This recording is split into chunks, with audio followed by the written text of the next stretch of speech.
Good evening guys, welcome to Sunita Shrivastava class में। Guys, मैंने आपको प्रीवियस वीडियो में 4 अलंकार पढ़ाए थे, ठीक है ना।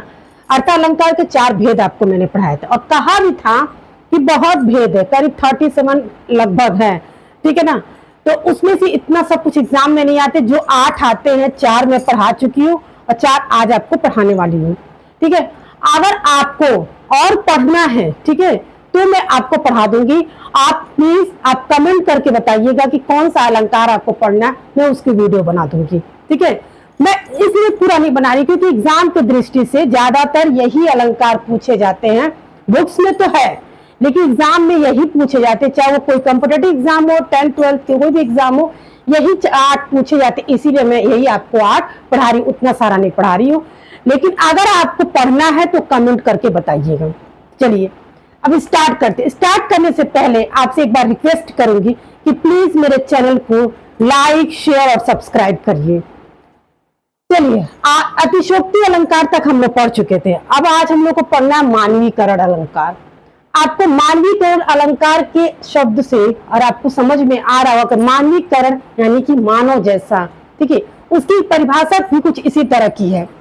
जहां निर्जीव वस्तुओं, ठीक है ना, जहां निर्जीव वस्तुओं, प्रकृति या पशु पक्षियों में मनुष्य के गुण, व्यवहार या भावों का आरोप किया जाए, वहां मानवीय अलंकार होता है। कहने का मतलब यह है वो निर्जीव वस्तु होगी लेकिन जो भाव होगा, जैसा उस पर जो काम होगा वो एकदम मानव जैसा, सजीव जैसा होगा, वही मानवीकरण अलंकार होगा।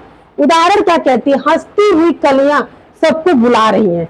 कलियां क्या है? आपका निर्जीव है, लेकिन बोल रहा है हंसती हुई कलियां सबको बुला रही है, मतलब ऐसा प्रतीत हो रहा है कि कलियां जो है सजीव है और हमको बुला रही है, लेकिन चूंकि कलियां क्या है? निर्जीव है। तो वही मानवीकरण अलंकार में ये होता है, निर्जीव वस्तु और मानव जैसा व्यवहार होता है, वही मानवीकरण अलंकार होता है। नेक्स्ट है आपका संदेह अलंकार। संदेह अलंकार से भी समझ में आ रहा होगा, संदेह की बात हो रही है। जहां किसी वस्तु, व्यक्ति या घटना के, वस्तु, व्यक्ति या किसी घटना के विषय में संदेह या संशय प्रकट हो, वो संदेह अलंकार। मतलब संदेह का मतलब ये होता है किसी भी चीज पर संदेह करना, ठीक है। वो सही है गलत है, संदेह उत्पन्न करना। तो किसी क्या होगा? वस्तु होगा, व्यक्ति होगा, घटना के विषय में संदेह अलंकार, ठीक है। जैसे यहाँ पे है, यह चांद है या तुम्हारा मुख। हम किसी को कहते हैं यह चांद हो कि तुम्हारा मुख है, एक संदेह प्रकट कर रहे हैं कि आपका जो मुखड़ा है वो चांद है कि आपका मुख है। तो संदेह जब वो किसी वस्तु पे प्रकट करो या घटना पे प्रकट करिए या व्यक्ति पे। अब यहाँ व्यक्ति पे ही प्रकट क्या कर रहे हैं? चांद है या तुम्हारा मुखड़ा क्या चांद है, मतलब तुम मुख जैसा जो है संदेह प्रकट कर रहा है। ये संदेह प्रकट करना कि मुख को चांद जैसा कहना, ये आपका संदेह अलंकार है, ठीक है। उसके बाद आता है विरोधाभास, ठीक है। विरोधाभास अलंकार, जहां देखने में विरोध दिखाई, विरोधाभास से ही मतलब हो गया कि विरोध, ठीक है। जहां देखने में विरोध तो दिखाई दे पर वास्तव में विरोध होता नहीं है, मतलब विरोधाभास से विरोध है, ठीक है। दिखाई दे विरोध मतलब है लेकिन होता नहीं है, वास्तव में विरोधा होता नहीं है, विरोधाभास, ठीक है। जैसे देखिए, कहने का मतलब है कि विरोधाभास मतलब विरोध उत्पन्न होना, ठीक है, लेकिन आपको ये लगेगा कि वहां विरोधाभास दिखाई दे रहा, मतलब विरोध है बट होता नहीं है वहां पे, ठीक है। यही आपका विरोधाभास अलंकार होता है। जैसे मीठी मीठी पीड़ा सहता हूं, ठीक है। अब क्या है, जैसे आपको लग रहा है ना कि पीड़ा सहना क्या हो रहा है? विरोध उत्पन्न हो रहा है, लेकिन मीठी मीठी ये वास्तव में विरोध नहीं हो रहा है। मीठी मीठी पीड़ा सहना अच्छा भी बात हो सकती है, अच्छी चीज है, मतलब है, ठीक है। किसी चीज की खुशी में जैसे भी हो सकता है कि मीठा मीठा दर्द होना, तो कहते हैं खुशी के आंसू, जैसे लोग कहते हैं ना खुशी के आंसू। तो कहने का मतलब है वहां विरोध उत्पन्न होना लेकिन होता नहीं है विरोध, ठीक है। विरोध उत्पन्न होता नहीं है, लेकिन वही विरोधाभास अलंकार होता है। मीठी मीठी पीड़ा सहता हूँ, मीठी मीठी पीड़ा सहता हूँ, तो पीड़ा का होता है दुखदाई, और लेकिन यहाँ पे दिखा रहा है कि विरोध, मीठी मीठी पीड़ा विरोध दिखा रहा है, लेकिन पीड़ा जो होती है, यहाँ मीठी मीठी जो पीड़ा होगी वो विरोध होता नहीं है, ठीक है। उसके बाद है दृष्टांत अलंकार, ठीक है। दृष्टांत अलंकार जहां किसी बात को स्पष्ट करने के लिए प्रसिद्ध उदाहरण, कोई ऐसा उदाहरण जो अपनी बात को कहने के लिए उपमा दी जाए, वहां दृष्टांत मतलब कोई उदाहरण को समझाने के लिए जब हम किसी की उपमा दी जाएगी, ठीक है, तो वहां पे दृष्टांत अलंकार होगा। जैसे चंदन के पास रहने से वृक्ष भी सुगंधित हो जाते हैं। अब जाहिर सी बात है, चंदन के पेड़ के पास आप रहने से उसके आसपास का जो एरिया है वो भी सुगंधित हो जाते हैं। वैसे ही सज्जनों की संगति से मनुष्य गुणवान हो जाता है। आप किसी कहने का मतलब कहा जाता है बुरी संगति से बुरा असर पड़ता है। हम बुरे लोगों के साथ रहते हैं तो बुरे हो जाते हैं, लेकिन अच्छे लोगों के साथ रहते हैं तो अच्छे संगति थी। इसीलिए बच्चों को हम लोग कहते हैं उसके साथ वो अच्छा व्यक्ति है या अच्छा दोस्त है तुम्हारा, उसके साथ संगति करो। बुरे लोगों से हम लोग हटाते क्योंकि उसका असर करेगा।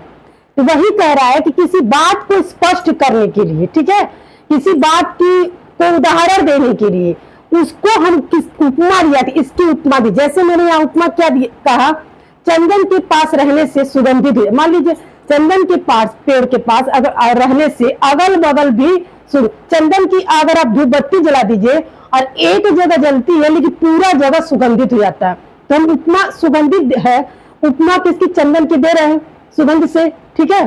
उसी तरह से कहा जाता है सज्जनों की संगति अच्छी होगी, सज्जनों की संगति मनुष्य के लिए गुणवान होगा। भाई अच्छे लोग के साथ रहेंगे तो हम गुणवान होंगे, बुरे लोगों के साथ रहेंगे तो बुरे होंगे। यही थी आज के वो 4 अलंकार जिसको मैंने आज पढ़ाया है और जो प्रीवियस वीडियो में 4 मैंने पढ़ाया। कुल आपके अर्थालंकार के मैंने 8 अलंकार आपको पढ़ा दिया है, जिसमें कि आज पढ़े हम लोग मानवीकरण, ठीक है, संदेह अलंकार, विरोधाभास और दृष्टांत अलंकार। एक बार फिर से मैं आपको समझा देती ताकि आपको अच्छे से समझ में आ जाए। यहाँ निर्जीव मानवीकरण अलंकार में, मानवीकरण से ही आपको यह समझ में आ जाए कि मानो जैसा। निर्जीव वस्तु की तुलना किससे है, किससे संबंध बता रहा है, सजीव से। या निर्जीव वस्तु को, प्रकृति को या पशु पक्षी में मनुष्य के गुण व्यवहार भावों का, मतलब निर्जीव तो है लेकिन मनुष्य जैसा उसके गुण, उसके भाव का जो आरोप किया जाता है वही मानवीकरण अलंकार होते हैं। जैसे हंसती हुई कलियां सबको बुला रही है। अब कलियां तो निर्जीव है लेकिन हम हंसता हुआ दिखा के ये सजीव है, मतलब कलियां क्या हंसती है नहीं ना, तो ऐसे उपमा की जा रही है। उसी तरह संदेह अलंकार, संदेह अलंकार में संदेह उत्पन्न करना, किसी वस्तु, व्यक्ति, घटना के विषय में संदेह उत्पन्न करना, ठीक है, तो वहां संदेह अलंकार होगा। जैसे तुम्हारा यह चांद है तुम्हारा मुख, मतलब तुम्हारा चांद है, यह चांद है कि तुम्हारा मुख है, मतलब एक संदेह प्रकट कर रहा है कि किसी का चेहरा देख रहा है बहुत सुंदर है, चांद जैसा है, तो वही बोलेंगे कि ये चांद है कि तुम्हारा मुख है। विरोधाभास अलंकार, विरोधाभास मतलब विरोध उत्पन्न करना। देख बात तो होगी जैसे कहने में लगेगा कि विरोधाभास उत्पन्न हो रहा है लेकिन होता नहीं है, वहां पे विरोधाभास नहीं होता है। जैसे मीठी मीठी पीड़ा सहता है, जब पीड़ा सहेगा तो मीठी मीठी कैसे हो सकता है, यानी कि वो पीड़ा ऐसी होगी जो अच्छी होगी उसकी पीड़ा, ठीक है ना। दृष्टांत अलंकार में किसी भी बात को हमको स्पष्ट करने के लिए, किसी को समझाने के लिए उसको उदाहरण के द्वारा हम समझाते हैं, बताते हैं, वहां दृष्टांत अलंकार होगा।